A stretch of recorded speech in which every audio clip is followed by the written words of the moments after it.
Bom dia, queridos alunos de administrativo. Dando continuidade aos nossos encontros via online, em cumprimento ao decreto estadual, né, que não nos permite essa aula presencial, vamos dar continuidade. Como eu falei para vocês, isolamento, quarentena não significa férias, pelo contrário.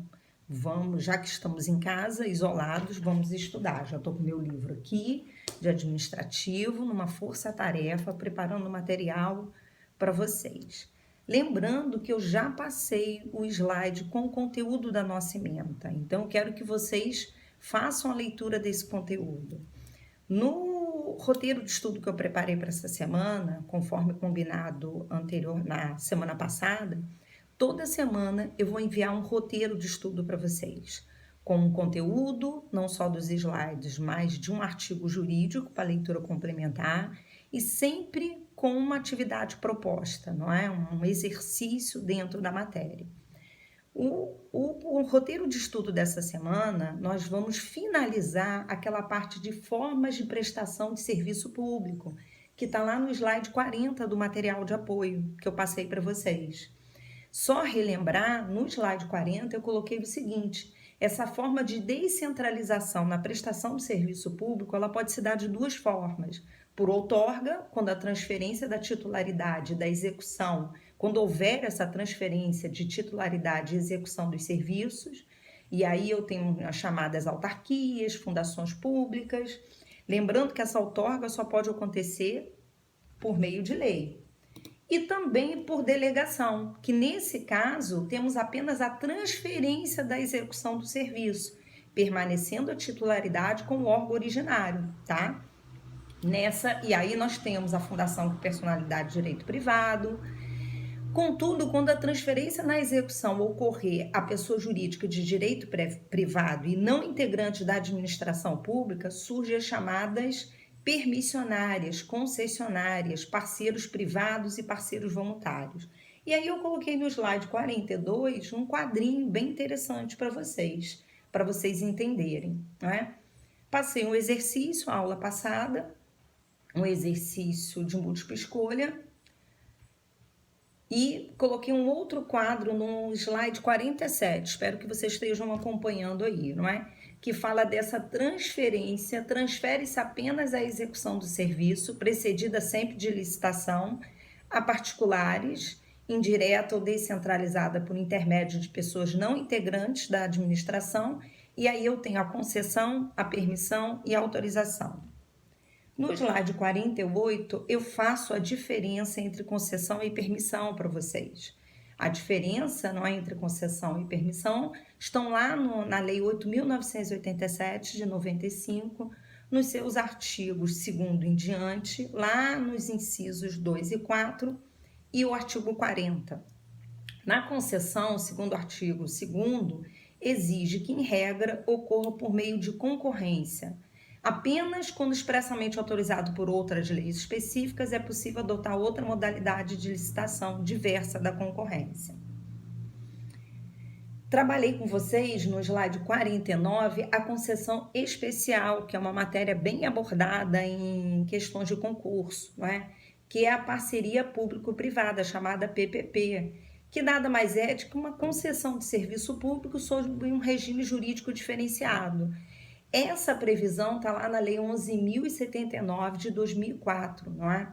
Uma das características importantes dessa legislação para as concessões especiais, e elas podem ser diferenciadas das concessões comuns, não é? Com algumas particularidades, podemos destacar o fato da lei limitar o prazo de vigência do contrato, que não poderá ser inferior a 5 anos e nem superior a 35, incluindo eventual prorrogação, tá? Outro ponto, lá no slide 50, eu trabalhei com vocês as espécies de parcerias, não é? O próprio artigo 2º da lei trata parceria público-privada, é o contrato administrativo de concessão, que pode se dar na modalidade patrocinada ou administrativa.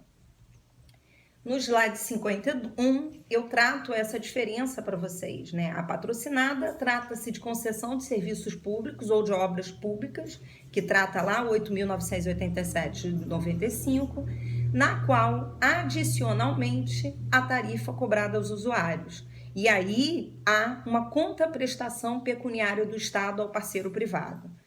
Na parceria público-privada patrocinada, o serviço é prestado diretamente ao público, com cobrança de tarifas, que, complementada por contraprestação pecuniária do ente público, compõe a receita do parceiro privado.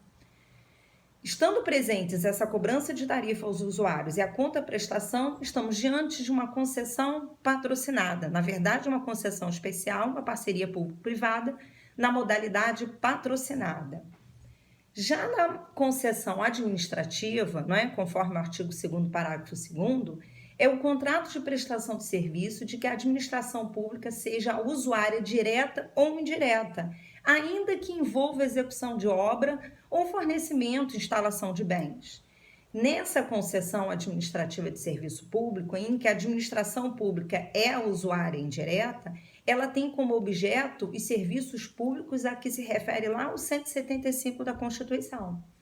Essa concessão administrativa de serviços ao Estado, ela visa prestar serviços ou fornecer utilidade diretamente à administração, diferente da outra que é ao usuário.